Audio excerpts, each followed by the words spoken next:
안녕하십니까, 박사입니다. 베이징은 9월 3일 항일 전승 80주년 기념 열병식에서 강력한 군사력을 한껏 과시했습니다. 미 펜타곤도 그 기세에 완전히 눌렸습니다. 미 CNN은 중국의 무기가 이미 미국을 앞질러 펜타곤이 정책 방향을 급선회했다고 보도했습니다. 그리고 미국의 헤그세스 국방장관과 중국의 동진 국방장관이 오랜만에 전화통화를 갖고 서로 패를 보여줬습니다. 동진 중국 국방부장은 헤그세스에게 레드라인을 그었습니다. 이 부분은 조금 있다가 자세히 설명드리겠습니다. 또 미국과 필리핀의 동맹도 제대로 돌아가지 않고 있습니다. 미국은 필리핀에 F-16 전투기를 사라고 했지만 마닐라는 돈이 없다면서 미루고 있습니다. 또 수빅만의 탄약창을 건설한다는 계획에 대해 현지 주민들은 불안해하고 있습니다. 유사시 중국의 타격 목표가 되기 때문입니다. 미국의 외교잡지 포럼 팔러스는 9.3 열병식이 있은 직후 새로운 군사적 균형이 형성되고 있다면서 미국은 군사 전략을 반드시 조정해야 한다고 말했습니다. 폴리티코도 펜타곤이 새로운 국방 전략을 기초하고 있다고 보도했습니다. 이 매체는 이제 미국은 중국을 포위하는 데 중점을 둘 게 아니라 미 본토와 서반구만이라도 우선 지켜야 한다고 말했습니다. 미국은 더 이상 아태 지역을 수호할 처지가 안 된다고도 했습니다. 미 국방부장 헤그세스는 오랫동안 중국에 전화를 해도 안 받는다고 투덜거렸는데 9월 9일 동진 중국 국방부장이 먼저 전화를 걸었습니다. 그는 헤그세스에게 할 말이 있다고 했습니다. 중국은 일본과 한국에 있는 미군에 도전할 의사가 없으며 필리핀에 대해서도 마찬가지라고 했습니다. 그는 또 유럽과 미국에도 관심이 없다고 했습니다. 그러나 타이완 해협과 남해만은 중국의 문 앞이니 미국의 도전을 용납하지 않겠다고 말했습니다.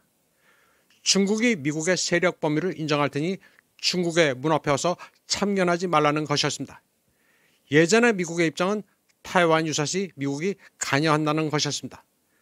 타이완의 군사 고문도 주둔시키고 필요하면 칠함대를 보내 견제한다는 것이었습니다. 그러나 미국도 그런 시대는 지나갔다는 것을 시인하고 있습니다. 타이완 유사시는 이제 미국과 상관이 없는 시대가 됐습니다.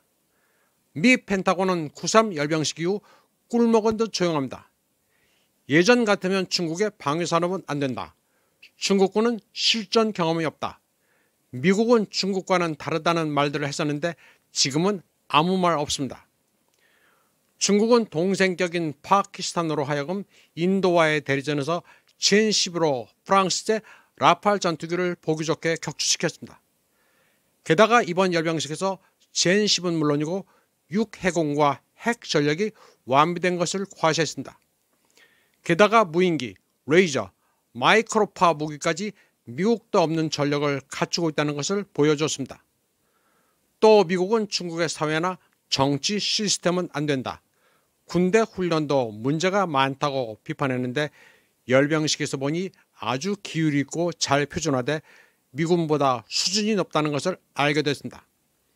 그래서 미국은 중국군과 특정 시간과 장소에서 전쟁을 해서 이길 자신감을 상실했습니다.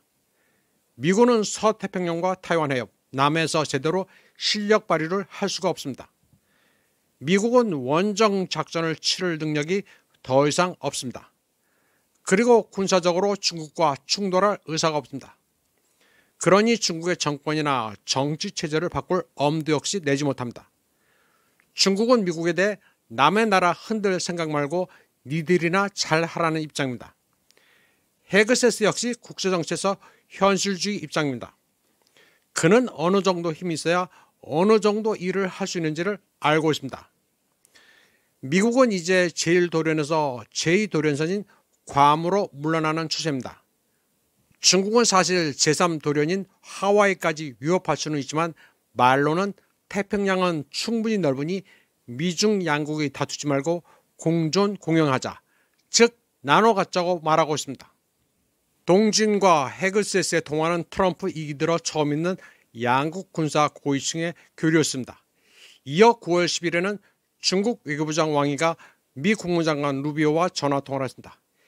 이와 관련해 일부 정치학자는 트럼프와 시진핑이 에이펙에서 만나기 전 길을 닦는 것으로도 보고 있습니다. 왕이도 루비오에게 아주 세게 얘기했습니다. 그는 타이완 같은 중국의 핵심 이익에 대해 미국은 진옌 선싱, 말과 행동을 신중히 해야 한다고 말했습니다. 왕이는 중국과 미국이란 큰 배가 함께 전진하며 한쪽으로 비틀어지지 않고 속도를 떨어뜨리지 않으려면 두 나라 국가 원수의 전략 방침은 동요하지 않아야 한다고 말했습니다. 그리고 두 정상의 공통된 인식은 디스카운트 돼서는 안 된다고 했습니다. 그는 그러면서 최근 미국 측의 소극적인 언행은 중국의 정당한 권익을 침해하고 중국의 내정에도 개입해 미중 관계 개선에 불리하게 작용했다고 말했습니다. 일본의 니케이 아시아는 트럼프의 대중 정책이 거래 취향으로 바뀌고 있으며 중국의 권위주의 체제에 대해 비판을 삼가고 있다고 보도했습니다. 이 매체는 트럼프 2기 행정부의 대중 정책이 1기와 다르게 일방적으로 강경하게 나가기보다는 줄 건 주고 받을 것은 받는 경향을 보이고 있다고 분석했습니다. 이번 방송은 여기까지 하겠습니다. 시청해주신 여러분 감사합니다.